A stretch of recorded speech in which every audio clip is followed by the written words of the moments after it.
Welcome to Feminized. It's time for a show that turns the spotlight on the powerful women shaping cannabis culture. The cannabis industry is on fire and women are sparking it up. If you like the show, please subscribe. You can also subscribe to the Feminized podcast with Liz Grow on YouTube and Instagram. The future is feminized. Ladies and gentlemen, I am so excited to introduce you to today's guest, oil and gas attorney and candidate for the next Texas Railroad Commissioner, Sarah Stogner. Now, Sarah recently forced the incumbent into a runoff election happening May the 24th. The position of Texas Railroad Commissioner is super important to Texans because it controls all oil and gas, and it's a 6-year term. Now, I support Sarah because of her intelligence, her real-life experience in oil and gas, and because she's pro-cannabis. She's also got balls bigger than Texas. So y'all, enjoy this conversation and be sure to get to the polls on May 24th and vote for Sarah Stogner for Railroad Commissioner. Let's go, Sarah! Hey, sis. You're now listening to the Feminized podcast. Thank Sarah Stogner, next Texas Railroad Commissioner, here to the Feminized podcast. Thank you. I'm so happy to have you here, Sarah. So tell me about your background. You're running for Texas Railroad Commissioner. I am. So the Railroad Commissioner, what do they do first? Right? Yeah, we'll start there. What do they do? They have nothing to do with railroads since 2005. So history of it, back in the late 1800s, when the railroads started coming through Texas, and that term, people getting railroaded. Yeah. Okay, well, they were coming in and screwing everyone along the way. And so one of the candidates for governor ran on a platform that one of his platforms was, we're going to create a commission that essentially prevents abuse by the railroads to protect private property rights. And so that started, and then a few years later, they added oil and gas to those responsibilities. So right now, the Texas Railroad Commission has jurisdiction over the drilling of oil and gas wells in operation, intra-state pipelines, so as long as it doesn't cross borders, it's within the state of Texas, and surface mining, so for things like coal, lignite, and uranium. They have not had any jurisdiction over railroads since '05, so that's where we are right now. Okay, so the question was, what's my background? Yes, yeah. Okay. Just where are you from? Start there, okay. Yeah. Start there. Okay, I want to that's know not how even you got to easy. be here. Yeah, okay, so born in Huntsville, Alabama, but my parents were high school sweethearts. They're both from Alabama. We moved to South Florida because my dad's an aerospace engineer, so I'm basically a civilian Army brat. Florida, California, parents got divorced, mom moved me back to Alabama. Thought I wanted to be an engineer, took calculus my senior year of high school and had already applied to colleges thinking I wanted to be an engineer. Got to integrals and was like, yeah, no, I'm not down for more calculus. And so then I got a letter from LSU saying, hey, we've got spring testing with my AP credits. I went scholarship because I didn't know what I wanted to do, right, at that point. So I went to LSU, met a boy, stayed for him in law school, got rid of that boy, moved to New Orleans, met a different boy, moved out to Texas, got rid of that one. And now here we are in Texas, loving it. And moved out onto a cattle ranch last summer, and we had some issues with oil and gas operations, and I realized that the only way to fix the issues was to run, because it is corruption and incompetence at the very highest levels of government. Wow. Tell me more about that. Why do you say that? Yeah, okay, so let me back up. I'm an oil and gas lawyer. I have represented oil and gas companies, service companies that work for oil and gas companies, and then the pipeline companies, the midstream companies, for 14 years on really nerdy contractual issues. So risk allocation, when something bad happens, accidents happen, how do you allocate that risk? Making sure you have insurance for it. When you have insurance and the insurance company doesn't pay, you sue the insurance company. So that's my background. Oh, wow. So how did you get into oil and gas? Yes. So, Louisiana and Texas are both very, intensive in oil and gas. And I took mineral rights in law school and really enjoyed it from an intellectual standpoint, from what hydrocarbons have done for the world, the future, kind of the tension between the environmental issues and bringing people out of poverty, because modern day life would not be possible without hydrocarbons. But we also used to use whale blubber too. So at some point we need to move on, right? But yeah, I just always liked that tension, and then naturally got involved because that's where people needed lawyers, and kind of the rest is history. Right. Did you find that there were many females in that area of law, or were you kind of the only one? You know, on the law side, it's pretty even for, you know, representation from lawyers. But in the oil field, oh, heck no. I mean, I'm still very much a minority, you know. Right, right. What's that like for you? I mean, it's been 15 years, so it obviously doesn't bother you. But, you know, I guess I digress, but it really sounds like something scary to me. No, I mean, the cannabis industry is male dominated too. Absolutely. And that's what's so funny, right? And we'll get there, I'm sure. But there's so many different overlaps between the oil and gas industry and the cannabis industry that people don't realize. Right. Right. Yeah. So you grow it, you get it out of the ground, you have to process it. You use the same sort of processing for cannabis as we do for oil and gas, believe it or not. What? Like extraction? Is that what we're talking about? Refining it, Refining it? You're using CO2 or you're using ethanol, or right, like there's similar types of chemical processes. And then the end user, so the different forms, hydrocarbons, you know, from gasoline to jet fuel to pharmaceuticals to plastics, right, everything in life. So it's really interesting that just like we can use cannabis for building materials and textiles and medicine and all that, same thing. So it's eerily, people don't understand, and then once they start realizing, they're like, wow. So I forgot what the question was. No, I love it. Well, you know, the question, I was just making really more of an observation. You know, you're surrounded. You know, it feels like you're surrounded by men in the in the oil field. Whereas, yes, cannabis is male dominated, but you know, it's a female plant, so I always feel like she's got my back. Yes. You know, when I'm gonna grow, it's just like, oh, we're good. I got all my girls kind of here. Like Mother Earth. Absolutely. And then, as a railroad commissioner, being responsible for what comes out of the ground, or getting to really have the last say in regulations about what's coming out of the ground. I mean, yeah, that is very, that does feel like it's a cannabis, akin to cannabis. Yeah. You know? It's fun. So what do you, you know, you brought up a great topic, right? A topic that we're really passionate about. Specifically cannabis and hemp, and how it can replace, you know, petroleums and replace a lot of the bad stuff that we have all around us, right? And I say that as a layperson. It can replace all the bad stuff we have around us. But, you know, percentage-wise, if we're able to offset a little bit of the plastic, for instance, with a bioplastic, you know, or hemp plastic. I mean, it's not the entire thing as a hemp plastic piece, but we're doing a good job if we can offset 30% of that petroleum. Yeah. Talk to me more about that. Educate me on that if you can. Yeah. So, I mean, look, I know enough to know that I don't know a lot. Right. Similar situated. Sure.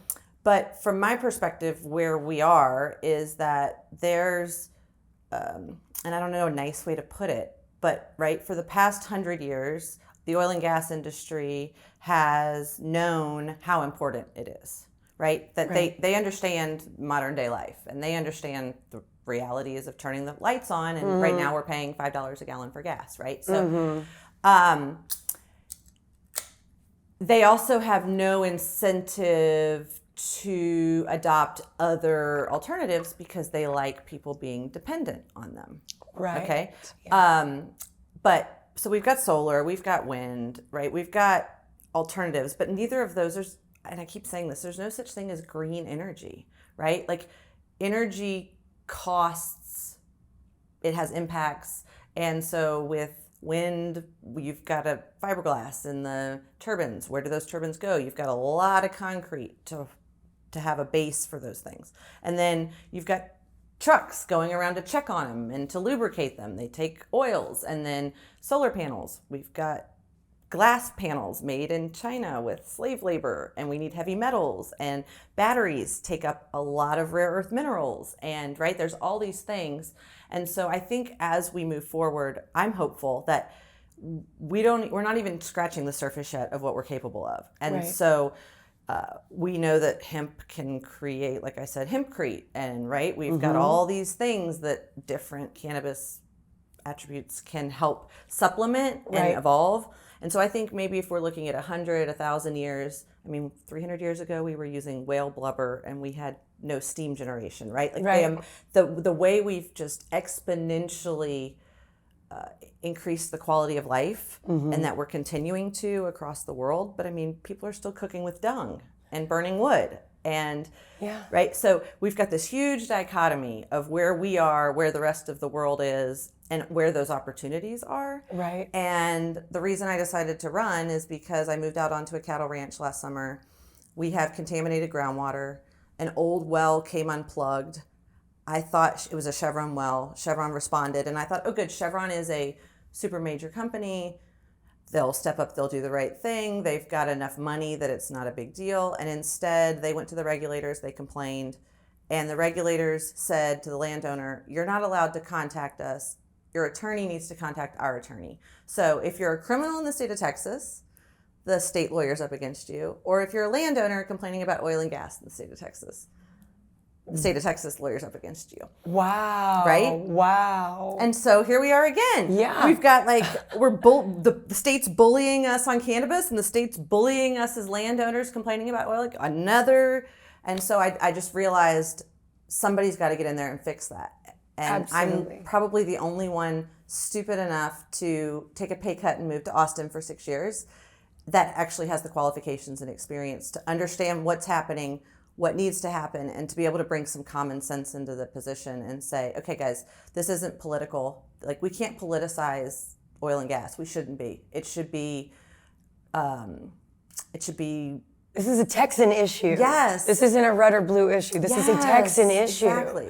Yeah. Oh, God, I love that. I love that. And I love all the comparisons that you're drawing to cannabis because, of course, I think I've tried to loosely connect the dots, but of course, my mind is on cannabis 24/7. That's, kind of what we do. So it really feels good to hear you naturally making those connections. Yeah, and I've been doing it for years, right? I've been saying years and years ago, like the phytoremediation properties of hemp. So especially if you're using a textile hemp, we could go and co-locate hemp next to former oil and gas sites. So imagine being able to plant hemp. It then sucks the bad stuff out of the ground. Yes. And then you can take it and make it into whatever. Right.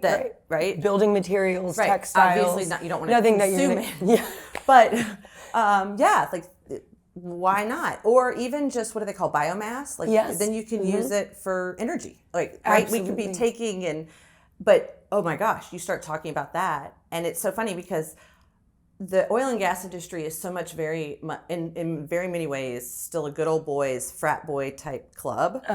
And a lot of them enjoy using cannabis, but they're not allowed to talk about it. And so when you start talking about the intersection, everyone's like, oh no, that'll never work. And I'm like, just wait, it's coming. So here we are. Oh, I love that. I love that. Well, where I met you was in a clubhouse room about cannabis. And I almost fell out of my chair when I clicked on your bio and saw that you were an oil and gas attorney. And in your bio, there was almost nothing about cannabis, but you were very, very intelligent and well-spoken on the topic. And so I'd love to know, talk to me a little bit about your personal relationship with cannabis and why you feel it's important to have your voice out there. Yeah, so, obviously, I've liked cannabis for a long time. And in high school, really it all started in high school, my senior year of high school. I went to spring break in Panama City, and we had a joint. One of our friends, we were smoking on the beach. We'd stayed at the Motel 6 across the street because we were broke. So 6 of us, in a 2-queen room across the street in Panama City, and had gone over to the bougie condo, and we're sitting on their lawn chairs at 10 o'clock at night and got in trouble. And the security called the cops. The cops showed up. I was smart enough to throw it into the sand. And then we had one kid with us whose dad was a doctor, and he was one of these pretentious pricks. And he's like, "Do you know who I am?" And I'm like, "They don't give a shit who you are." Oh, so anyways, nothing bad happened. They called my mom, which was worse. So I was like, "No, can we call my dad?" But called my mom, and she's like, "You're gonna get in the car tomorrow, and you're gonna come home." And I got home.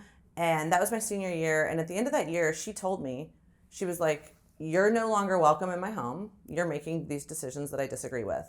And my dad, I talked to my dad, and my dad's never used cannabis. my mom hasn't either, but my dad said, Sarah, look, you're old enough, you're making your own decisions, whatever. And he says, and this has really stuck with me. He said, you can't lie and get away with it. Like and times, not only is it the wrong thing to do, but I think he foreshadowed the technology that was coming. I mean, this was 20 something years ago. Right. But the technology that was coming in, like, you're going to be watched and you can't talk out of both sides of your head anymore. Right. And he said, so you need to be prepared that if you disagree with laws, to go and fight to change them. And that if you break them, be prepared to suffer the consequences. And so I have tried really hard to be authentic in discussing it. Right. And I have my medical card in Oklahoma. And, I think that once I started really researching into the human body and the endocannabinoid system and the fact that this is something God gave us. Right. Herb-bearing seed, Genesis 1:29. And that why don't they want us to have it? And then you look at the history of, and it gives me chills. I mean, I spent 2 months in Mississippi last year in Natchez because I was going to open up a dispensary, and then they changed the laws. And good news, it looks like they're back on track. But really the history of the war on drugs and how it was used to imprison people of color and how it was vilified and the motivations of the people behind that. Right. And now how it's been bastardized by corporate America because Big Pharma wants a piece, Big Alcohol, Big Tobacco all want a piece, right? So follow the money. So where are we now, right? I've openly been vocal about trying to promote the cannabis industry. Right. And I made a decision a few years ago that I would suffer those consequences. So I am prepared to go to battle because I think it's so important. And just like we saw at the Last Prisoner Project thing the other day, right? It's not just about legalizing it. It's about making right all of the families that have been destroyed by the war on drugs. Absolutely. The families and the communities, trying to repair, some of those wrongs. Because, I mean, as a 17-year-old white girl from Alabama on spring break, what did they do? They called my mom and drove me home. Right. What if I had been a black man? Right. Probably wouldn't have ended the same way. Or a young black woman. Yeah. Yeah. That's, the wrong color of skin will get you, many, many more years and much harsher consequences. And that's just a shame, just the reality of the country that we live in right now. But wow, I think that's incredible. I think that's really incredible how you have made it a point to stand up for cannabis rights. Well, that's what it's going to take, right? Yeah. Because there are so many of us that are professionals that forever have used it, and again, that privilege of not, they're not going to. What are they going to do for me? What are they going to do to a lawyer who knows where she's getting her weed and. It's just nothing's going to happen to you, and then you're quietly just enjoying your cannabis while people are being locked up. Right, and that's just not okay. No. And it's going to take more of us standing up and being like, it's not okay, guys, on both sides. Because I think if you look at the polling, 75% of Americans are ready to see it. Yes, 67% of Texans are open to a full adult use, economy here. And what else? Seriously, what else? I can't think of anything else in the entire spectrum of public policy issues that the majority of Republicans and Democrats both agree on. Right. So why can't our elected officials get it done? Right. Well, Dan Patrick, as you know, he's the cock block to cannabis in Texas. Yeah, and I think probably if you were to ask him confidentially, he's like, I don't give a shit. Yeah. But that's what the lobbyists, that's what the party line, right? And where is that coming from? Follow the money. Yes, absolutely. Follow the money. So speaking of money, who's supporting your campaign? Me. What? Yeah, it's amazing. You really don't need a ton of money to run a campaign when you've got a social media presence and you actually know what you're talking about. Wow. And you're willing to get naked on a pump jack. Oh, I'm glad you brought that up. What an incredible, so we supported you, of course, before we saw your blockbuster campaign commercial. Tell me about how that idea came about, and bravo. Thank you. So we are filming a documentary right now, kind of documenting the struggles with the groundwater at the ranch and just all of the issues that we've had. So The film crew was out in November. We had been driving around all day. We were having fun. And one of the photographers was like, I have always wanted to film or photograph someone on riding a pump jack, right? Yeah. And me being the good New Orleans resident that I was, have a closet of costumes and tutus and wigs and pasties and eyelashes, right? Yeah. And so I thought, oh my gosh, yeah, why don't I get on pasties and a cowboy hat and cowboy boots and ride the pump jack? And so it's funny because, I don't know, it's probably 10 feet in the air, probably as tall as these ceilings, right? And so you get to the top of the ladder, and then you have to actually make the thing. And it was fine getting to the top, and then I got to the top, and I had to go swing my leg over, and I was like, oh, this is actually a little scary. And I mean, I'm a licensed pilot, so the fact that I'm 10 feet up in the air, I'm like, I don't want to. So I got up there, and we're sitting there, and he's like, and I'm like, okay, it's good. And he's like, no, that's not good. You look like a freak. You got to loosen up. So it took me 20 or 30 minutes really of just sitting there and calming my breath. And I was like, okay. So then whatever, we filmed it. And then I saw the footage and I was like, ooh, I look pretty good. Yeah, and we kind of joked. We joked, I was like, this should be my campaign announcement video. Oh my God. Yes. And then it was like, no, they probably can't, they're not ready for that. You know, right. Knowing the typical primary voter base is older, right? Yeah. More traditional, more conservative. And so I was like, no, I need to get out there and actually tell them, hey, I'm an oil and gas lawyer. Here's all my qualifications before I go springing a naked pump jack on them. So fast forward to January, we had that geyser show up right outside the ranch that was 150 feet tall. It looked like Old Faithful for 3 weeks. Oh, wow. Salty brine water, nasty. And I got so much attention because it was the visual, right? Right. Society today, we have a very short attention span, and we're so used to flipping, scrolling, and if it's not visually, if it doesn't just suck you in, right next. Yeah, it just, it fades into the void with everything else. And so I started to get some really good traction because it was really, really fucked up situation about what was happening. Yeah. And I thought, okay, now's the time. So Super Bowl Sunday, I got on my little Splice app. I and 5 seconds of, glory. 5 seconds of glory. Of just silliness. God. But it's just the dichotomy of it, right? My intention was, if you've ever been in the oil field, you know how bawdy it is and very much double entendres. We are like middle school boys out there giggling about, the acronyms of pulling out of the hole is poo, and you nipple up to things. And, it's just, and so you have to have a sense of humor on that. And then really it's the naked truth. I am not traditional, but I don't have any secrets, and I am prepared to defend my decisions. I think, and I'm prepared to go to battle on the things that matter, and to not sweat the small stuff. And so I think that that's all visually there. And so I got everyone's attention. I mean, we had international news, right? So we woke up one morning and Hawk's been driving me around. He's an international well control guy. And he's like, well, you're in Dubai today.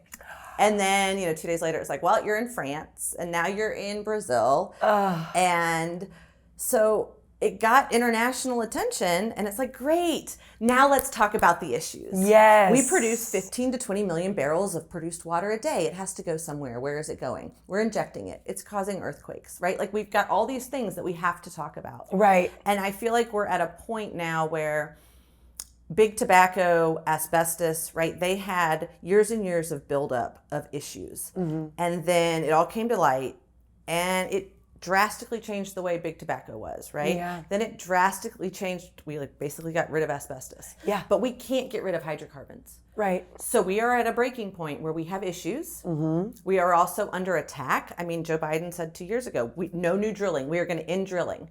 Well, guess what? We can't do that because then that means $20 a gallon gas. Yeah. Right? So, but we've been under attack, and the Green New Deal, and people who don't understand the realities of modern day life and what it takes to create this. It's like, but you can't live like this without hydrocarbons. So make a decision. Do we want to go back to, horse and buggy? And no. Yeah, no, that's super green. Horse and buggy is Right? super green. Yeah. But we I don't also, think we want to do that. right? Like I enjoy my hot yoga sessions. Yeah. You know, like Absolutely. I enjoy my air conditioning and I enjoy my Yeah. lights. And there's a lot that I think, gets lost in the messaging because it is so popular nowadays to wrap ourselves in that green, just that green robe. Here we are. We're all about the planet, we're all about the people, and that feels really good, but then we forget about all of the things that make it go and when all the systems in place. Right. And I think by having smart people in office like you to help us understand what the real ramifications are for we totally got to go green, helping us understand, helping Texans understand what the path forward is to a more sustainable, greener future. Right. I mean, that's the way we're going to get there, not by having the Green Party fighting against the Republican Party. So tell me about the incumbent. How long has he been in office? What has he done for Texans? And why do we need to get him out of there? So the incumbent is a 70-something-year-old financial planner from East Texas. Okay. He was in the State House of Representatives for several terms. He lost his seat in the last redistricting, ran unsuccessfully for a couple other spots, then was kind of blessed by the establishment in 2016 for the Railroad Commissioner. It's a 6-year term. So 2016, he runs on a pro-life platform. Because that's what the polling showed statewide Republican primary voters cared about in 2016. Okay. He has no jurisdiction over anything to do with our uteruses, but that's how he won. Wow. And he won by a very narrow margin. So he has no oil and gas experience. He has no oil and gas experience. I just want to make sure that we don't gloss over that. Okay. Yeah. And, but he is a Grammy nominated gospel singer. So if you are looking for a gospel singer, he is your man. But no, and he denies that climate change exists. He thinks that ESG is like a Marxist term. Right? It's ESG. Oh, sorry. So that's environmental social governance. And so it's a movement to recognize that we should be basically Wall Street needs to be considering things other than bottom line profits. We need to look at what we're doing environmentally, socially, and governing wise. Yeah. And people have, again, it's one of those things that's become politicized, like critical race theory, right? If I guarantee you, if you walk into a room of Republicans or Democrats and you say, would you like your child to learn accurate history in school? Both sides will say yes. Great. Yeah. Okay, so then let's stop taking terms and polarizing them and making people hate each other for something that they really don't fundamentally disagree about. Right. But we create conflict because guess what? That's what creates media attention. That's what sells ads. And now here we are. Yeah, yeah. And so with your, with the other guy running on a pro-life platform, he was just playing into that game. The numbers. Half the people didn't even know why they were voting for him. They don't know what they're, right? I mean, as evidenced by this last primary, one of the candidates, there was 5 of us on the ballot. One of them died tragically in a car wreck 3 weeks before the election. Oh. And his name was still on the ballot. So 200,000 people voted for him. Wow. And so much of that is they go in, they don't know what they do, and they pick a name. Yes. They pick a name. I was so happy to see your name on the top. It depends. Each county is different. Oh, so you draw for a ballot position. So some places I was on top, some places I'm in the middle, some places I'm at the end. You never know. Okay. Well, in my county, you were on top. And nice. It was very good to see. It was easy vote. Okay, so you forced him into a runoff. When does that happen? May 24th. May 24th, and it's just you and him. Me. And this is one of the things. So his catch line is, Wayne Christian, I'm the only Christian on the ballot. His last name. You raise me up. Sorry. Yeah. Yeah. Okay. So he's the only Christian on the ballot, but you're the only one with actual oil and gas experience on the ballot. Yeah, he's the only one with the last name Christian. I think that should be your tagline. Yeah. The only one with actual experience on the ballot. Oh, God, I love that. So Paint me a picture, if you don't mind, indulging me, of what could Texas look like if we were to, of course, if you were to step into the role of railroad commissioner. How do you see things going? What are the first couple things you're going to fix? Yeah, so the problem is there's 3 commissioners. I will be one of 3. Okay. So I'll be a minority. Mm-hmm. So I can't really do anything. I can't do anything on my own. What I can do is I can immediately bring transparency. Mm. So under the rules, interestingly enough, those 3 commissioners are not allowed to talk to each other except for in public meetings. Mm. The intent is to make sure that they're not colluding behind closed doors and discussing things, and the public doesn't have a chance to participate. Sure. That has been bastardized. So what ends up happening is there's 3 commissioners, they each have a chief of staff, and so the 3 chiefs of staff will go sit in one commissioner's office and have a meeting with that one commissioner, and then they go commissioner to commissioner. And so it's basically like a game of telephone. Wow. And then if you watch, they have 2 meetings a month. They're always online, you can watch them, and there'll be 300 or 400 things on the agenda, and then the meeting will last 30 minutes. And they literally get in there and it's like a script, and then they've got a consent agenda, and it's just, and if the only things that get contested is when one operator will file a request for a permit or something like, I want to inject this much water. And then landowners don't get notice about that. They don't understand. They don't have the knowledge to understand what's happening, right? Or usually the money to go and hire their own experts to look into it and then fight it. Mm-hmm. So you need another operator to fight that operator. But when one operator goes to the Railroad Commission and says, hey, we want to do this, it's like a rubber stamp process most of the time. And then operators like Shell Oil Corporation. Yeah. Chevron. Any of those. Any of those. And we have thousands of operators in the state of Texas. And the sad thing is about a third of our Texas economy is related to the oil and gas industry, right? Mm-hmm. The Railroad Commission's budget is over $100 million a year. Half of that goes to plugging wells that operators didn't properly plug. So in what world are you given a job? Your job as the Railroad Commissioner is to oversee the oil and gas industry and make sure that they do what they're supposed to do. Mm-hmm. Part of that includes properly plugging out wells. Half of your budget is because you didn't do this job, you're now paying somebody else to go and plug those wells. And let me tell you, they're doing a really shitty job at it. Wow, and that's taxpayer money. Yeah, so there's a bonding requirement for wells, but it's not nearly enough. Okay. So the highest bond is $250,000, and it can cost $250,000 to plug one well. And so if you've got 100,000 wells in the state of Texas, the maximum bond that you're required to post is $250,000.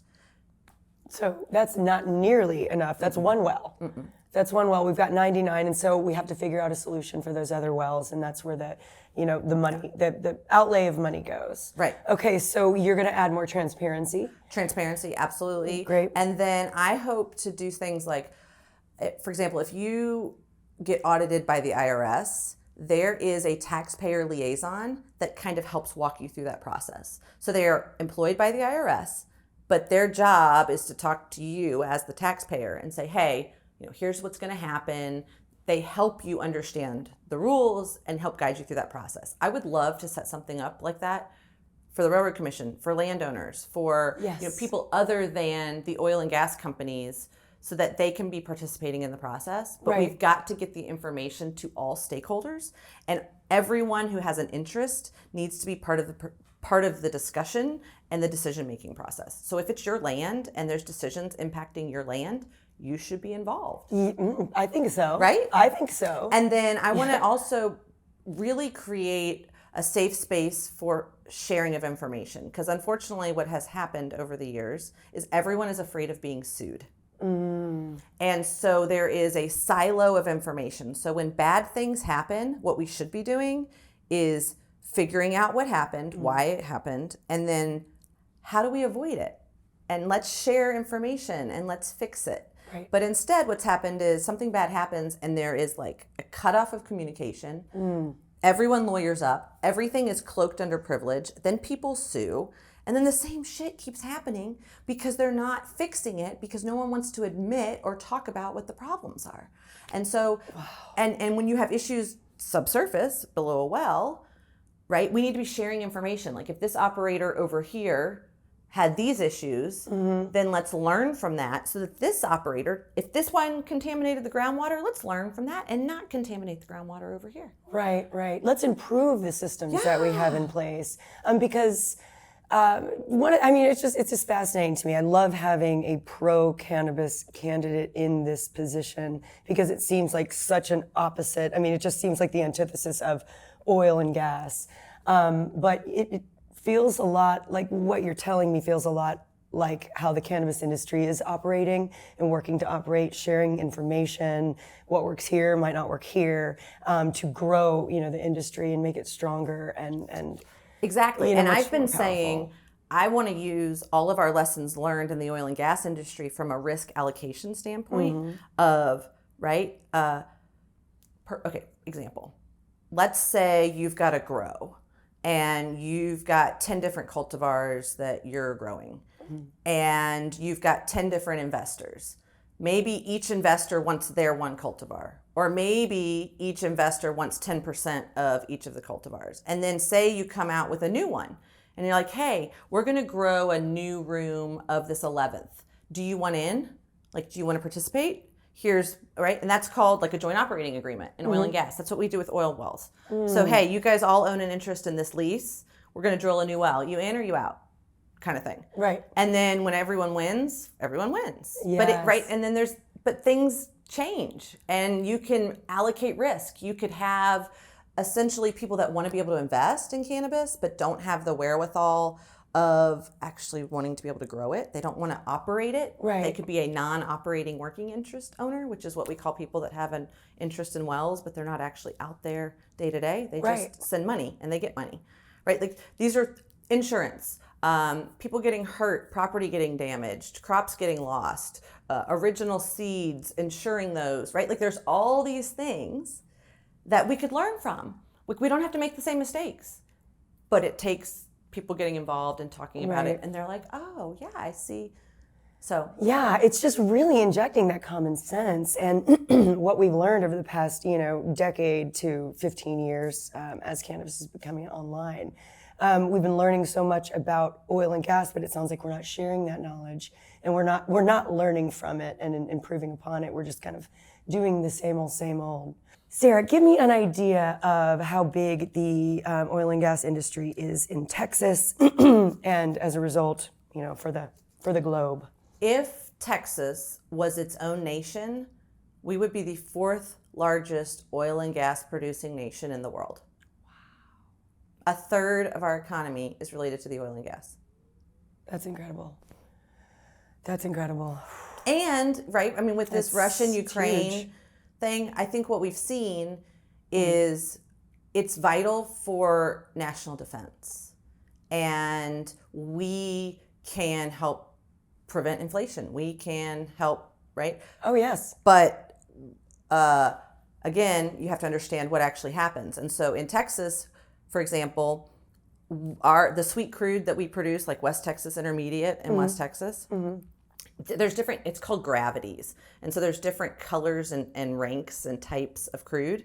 And it's like really, for example, like really dark, sludgy La Brea tar pits type asphaltenes, right? Really, really heavy, to the really light gas hydrocarbons. And so the crude that we produce in Texas is sweeter, lighter. The refineries that we have are made for the heavier, darker stuff. And so that's why the pipeline coming from Canada was important, because the Trans-Canada pipeline brings that heavy stuff from the tar sands in Canada and it brings it down to the Gulf Coast to our refineries. Whereas our crude gets exported to other places where they have refineries to get processed. Oh, wow. So we couldn't just be like wiggle our noses and all of a sudden be taking our Texas crude and refining it for Texas gas. We'd have to really significantly modify our refineries, which triggers national federal permitting under EPA, which triggers 2022 environmental standards. There's a reason we haven't permitted any new refineries in like 30 years. Wow. So, right, that's a matter of federal... Should we? Or can we? I mean, it sounds like we can. It sounds like there's a system, a pathway to it. Right, we can. I would say it's probably not economical in today's climate to create a new facility under current environmental regulations. And so probably what we need to look at is environmental regulations. And unfortunately, oil and gas operations are exempt from most Environmental Protection Agency rules. So hydrocarbons byproducts are not regulated the same way as, for example, a dry cleaner. If you remember back in the 80s, dry cleaning and underground storage tanks at gas stations, we had a lot of leaching and problems. And so we had specific rules, but oil and gas was seen as such an important issue and topic and product that they are exempted from a lot of those EPA standards on the exploration and production side. But on the refining and the processing side, we still have to get Clean Air Act permits, right? You still have to follow. And so is it possible? Yes, but we need to rethink our entire regulatory scheme, and no one wants to do that. No. Because we shouldn't be exempting it the same way that we always have anymore. It's clear it's not working. God, I'm so glad you're tackling this issue, Sarah. I'm like, I really am. I really am. I mean, you know, I've never had a conversation that I could follow about oil and gas in Texas. You know, you get information here and information there. But it does seem like either no one wants to talk about it or no one can talk about it because they don't understand how complex it is. Yeah, right. There's no simple answers. No. And everything has kind of a domino effect when you look at it. Right. And there's no easy answers. I mean, wow. Okay, so before we wrap up, I ask all of my guests the same 3 questions, and you will not be exempt from those questions, my dear. First question is, tell me your dream smoke circle, dead or alive, 3 people. ooh, Janis Joplin. Yes. Probably Bob Marley. And Willie Nelson. Oh, oh, good one. Love it. Very musical. Very musical smoke circle. Okay, second question is this. What other woman in the cannabis space is inspiring you right now? Susan Suarez. Yes. Tell me more about Susan. Okay, so we met on Clubhouse too. Yes. And I know who she is, but for the audience. And she's in California, and she was kind of a born-again Christian. My understanding, she's born-again Christian, very anti-cannabis, had a medical issue, and realized the health benefits and really has found comfort. And so she wrote a book, and it's called What's Growing in Grandma's Garden. And I bought it for my daughter, and we read it. And I think she is just, it gives me chill bumps because she is one of those women that went beyond preconceived notions and biases and that reefer madness generation. Right. And is out there learning the new technology, getting on the apps, right? And she's the cutest. I love her to death. And I just think it's going to take more. And it is women. It is the future of women, right? Sean from Clubhouse, who's it's just being vulnerable and authentic. And so, I think that the future is bright because of women. Yes, the future is feminized. And bringing that love, right? Like we are, and I hate generalizing and stereotypes, but in general, like men handle conflict by like killing it.